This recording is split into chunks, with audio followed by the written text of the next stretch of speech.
Hey, ducklings, welcome back to another Out of Office with your work mom, Arlene. And you And work you work on Jose. yeah, we are happy to have you. We're happy to spend a few minutes of your time chatting about things related to new careers and things that are important as you kind of venture off into your professional journey. So, that being said, first I'm going to apologize, Jose, because I'm battling a little bit of an allergy hit, I'm sorry if to hear that.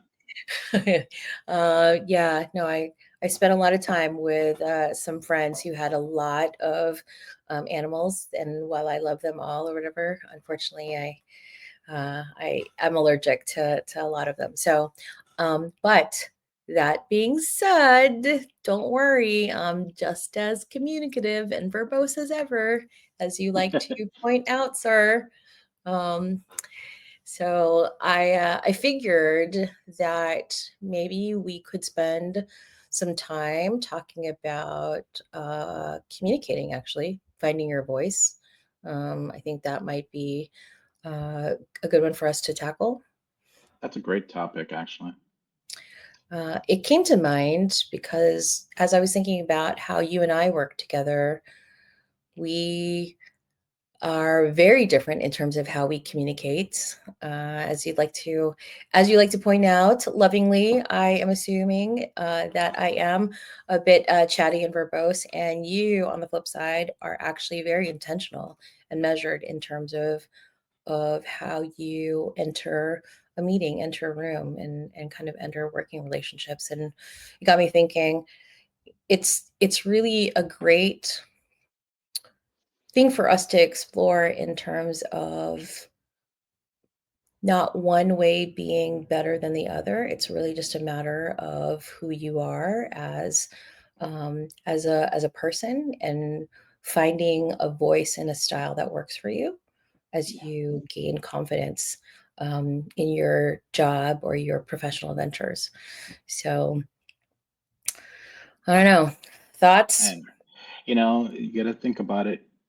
How is it that you're best going to put your your best foot forward, right? And sometimes I realize that if I was to talk too much, maybe I just start going running on, and it's probably not the most effective use, and where I lose people. That's just on my side. I would never say that about you. But on my end, I try to be a person of a few words. So when I do speak, my voice has a lot more impact.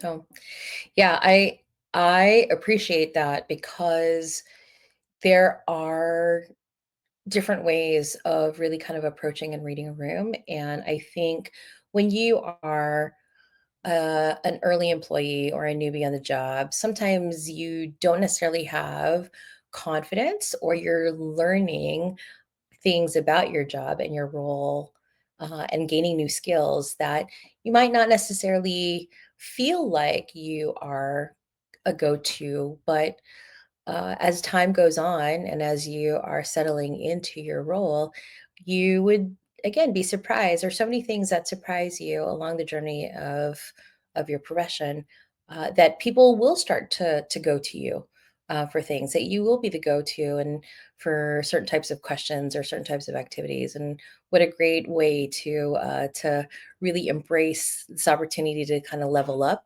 and start stepping into your power as maybe an emerging leader or emerging expert in something. So finding your voice, I think, is really a nice way to kind of get to the next part of settling into your job and your role.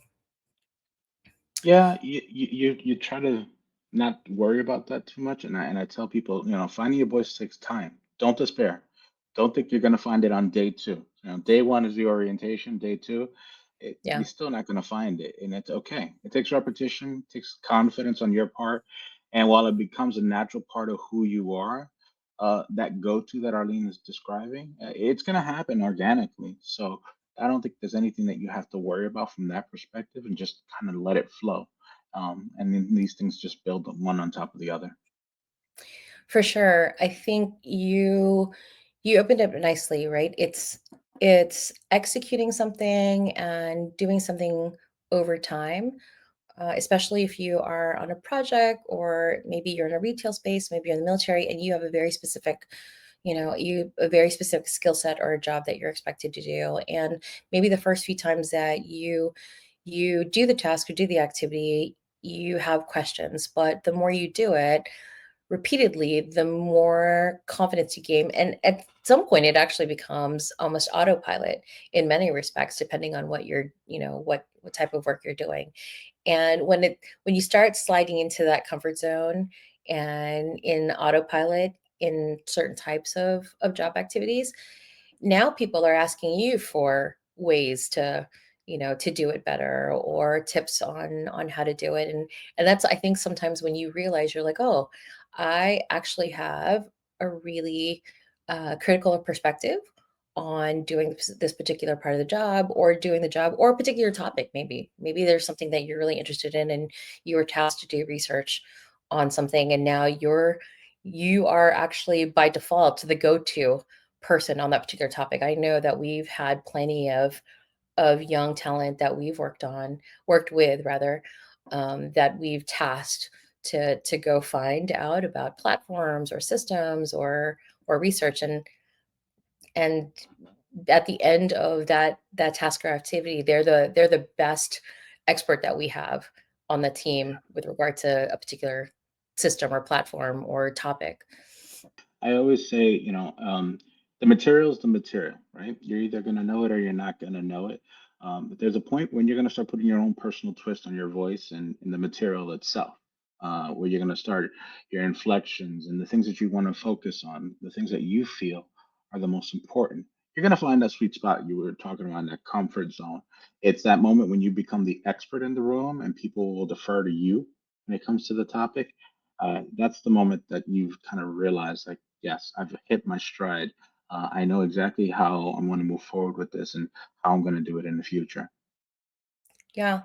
Let me step back for a second because I want to make sure that we do a little bit of a pause and really define what we mean by finding your voice, because I think sometimes that might sound a little woo woo or a little out in the universe, but or even cliche. And in the context that I like to think about it when we're working with teams and young talent, it's really about stepping into a level of confidence that you feel like you're able to communicate or articulate the experience that you have in doing a certain part of your job or in a certain topic area. And so when you're able to really step into that confidence, you're able to really kind of articulate your not only the experience that you have with doing that job, but also now a point of view, right? And the great thing about finding your voice and really embracing it is now you have a clear point of view that's backed up by your experience or backed up by evidence or backed up by research that you were asked to do, and you're just building on that over time. So once the light bulb kind of clicks where you're just like, hey, I kind of know what I'm talking about, and I'm able to confidently answer questions and realize that maybe I know a little bit more than my teammates or my manager about this. That enables you to really kind of embrace that, and really make a decision as to whether or not you want to double down and go deeper into becoming an expert or a guru in that particular topic or skill set. All of which is good. It just is a reflection of the confidence that you're gaining as you are continuing your role. Yeah, I So mean, if you think about it, you realize I found my voice. Okay, I think I found it, right? And now you need to maintain it and help that voice grow. Not that I want to make your voice sound like it's a plant or something and you need to water yeah, it, but you need to maintain it with the knowledge and you need to stay current. You should yeah, focus on, having working knowledge of what's happening in your space and the area that you are trying to master and what other people are doing when in that share your space. You need to know who the other experts are as well. Understanding technologies that may be coming up and actually impacting the work that you're doing, and making sure that you're aware of the companies and the information that they're bringing to the table as well. Making sure that you don't let that space grow without some some of your input as well. I love that. I think that that's really spot on. One thing that I did want to tackle or address, just briefly, we'll just touch on it a little bit, is Mhm. sometimes you'll see this in your personal life, or maybe there's some crossover that you find your voice on things that really are personal and matter to you, whether they be issues that affect your life, your family, your relationships, and when we think about that, that opportunity, or really kind of that awakening in terms of finding your voice, some of that bleeds into the workplace, and we'll talk about that in a different video, because there's some sensitivity around that. There's really some things to be mindful about that, but as it pertains to your journey, your career journey, finding your voice really now clarifies or opens up a path for thinking about how you want to be seen, and how you want to contribute to your organization, and how it performs and how it produces, because now you bring just a little bit more perspective and experience to the table. And so that voice, believe it or not, you might not think it's loud, but for some of the folks that are not as quick in terms of learning about new things or performing certain parts of a job or activity, we're going to look to you as the agile, like, fresh perspective to really kind of be that voice for things that really are outside of our wheelhouse. So Yeah, I love that you're talking about that part of it because now that you found it, you start nurturing it, you growing it. Now you go, okay, now what do I do with this raw talent that I may have, right? You need to start refining that voice. Consider writing about the topic or maybe even speaking publicly at a conference or peer group network. There are a lot of things you can do to help nurture that and grow it. And then the exercise alone will help you become much more refined. Build your brand, start becoming known for in your area of expertise outside of your company, outside of your normal network. Now people are going to look to you uh, who don't even work with you. And then now this is the exciting part, right? This is when things really start taking off for you and your voice. earlier in our conversation, we really talked about our difference in communication styles. And I think when you settle into really kind of embracing who you are and what you bring to the table and finding that voice, you'll find that there's room for all of it. There's room for somebody who is more verbose, more demonstrative, and then there's room for the expert or the guru or the subject matter perspective that is deliberate and intentional and measured. And either way, being able to embrace it and own it and continue, to your point, build on that expertise so that you have fresh, updated perspective really serves you in the the long term of your career, regardless of what your communication style is for expressing that voice. All right, well, let's start wrapping up now. So, first things first, finding your voice can take time. Let it happen. It's gonna come, and you're gonna build upon it. Build your confidence. This is the thing that you have to work around, and you're gonna have to make sure that you become a natural at. Confidence in your skills will help you to develop your own style. And after a while, you're going to become the expert. So just give yourself the time, give yourself the space to grow. Make sure that you nurture it and refine it. So, well, you stepping into that expertise that we've been all talking about and getting ready, right? Now the exciting part happens. But be proactive, be intentional about how you want to expand your knowledge and your skills and your experience. This is not going to come as easy as you think. It's going to require a lot of intentional work behind it. Take your time. Make sure that You give it the due time, just like you would let a plant grow. Now I said not to treat it like a plant, but it kind of does require that, right? Like a plant needs water and sunlight. Well, you're gonna need time, more repetition, and that's how your voice is gonna basically come to you. And I'm going to steal one of Arlene's favorite words. You're leveling up. Enjoy the journey. This is definitely a path that it's a winding road. It's not a straight path. So be prepared for that and enjoy it. Enjoy that ride as much as you possibly can.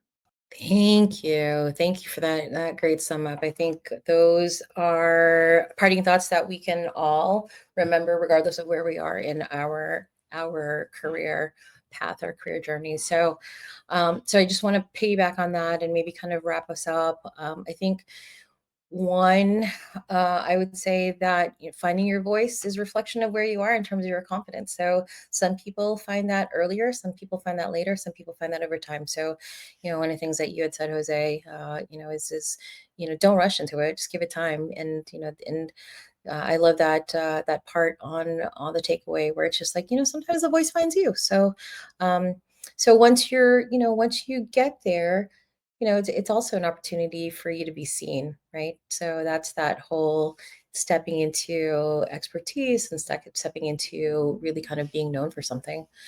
I think the other thing is, maybe you're on a job or a team where you're actually the sole person who knows anything about that skill or that part of the project or the activity or the job. And I would say to that, hey, that's an opportunity again to embrace it and just kind of own it and double down on really kind of uh, creating a point of view, backing it up by your experience, and then actually providing suggestions and recommendations. That's where you start to really be seen as the primary person who knows a little bit more about a particular topic or a little bit of the job that really does reinforce the voice that you found. So um, I think the last thing that I would say is, sometimes finding a voice or having that confidence to articulate things really applies not only to your professional life, but also to your personal life. But as it relates to your professional persona, there is the confidence that you have in both spaces to really kind of step into the light.